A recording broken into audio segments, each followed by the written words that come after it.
Well, it's time for the F-150 to get its oil changed, and these are the tools you're gonna need. You're gonna need a 27mm socket right here, something to make that socket go shoot, but a pick is also handy to have.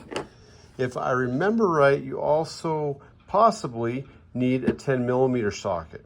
Generally, you're gonna have a cover, a little fabric kind of felt piece of cover, and you're gonna have to undo 4 of these bolts. If you happen to have that, that's fine.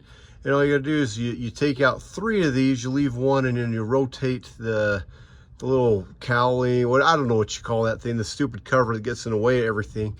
You just rotate that to one side, and then you put it back on. Mine got ripped off, but that's all right, because I was gonna rip it off anyway, because that thing's just a pain in the butt. And all you gotta do is come up here, give her a twist, and slowly pull her out. She is gonna piss oil all over, and it's gonna make a gigantic mess. Oh, crap. So I just crack it and let her drizzle a little bit, and it seems to keep the mess down.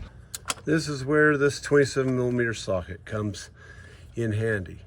Now, if you don't want to use that and you want to use like a crescent wrench, you can in a pinch. If you do that though, you're going to dink up this nice little plastic nut on top of this canister filter cover. Doing this when the engine's hot is always a pleasure, always fun.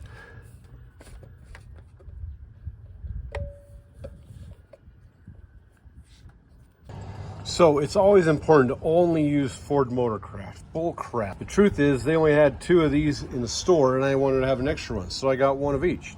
I don't really care which one I use. I'll let you guys be the judge. You guys voted, we're gonna go with Motorcraft. Not only do you get a sweet filter, but you also get a free package of O-rings. This is where the pick comes in handy, especially for this little guy right here. You pull this O-ring off and these 2 O-rings off, and you're gonna replace them with, well, look at that, these O-rings. And that probably is the hardest part of the oil change. All right, this is where the magic happens, right here. You're gonna insert that filter.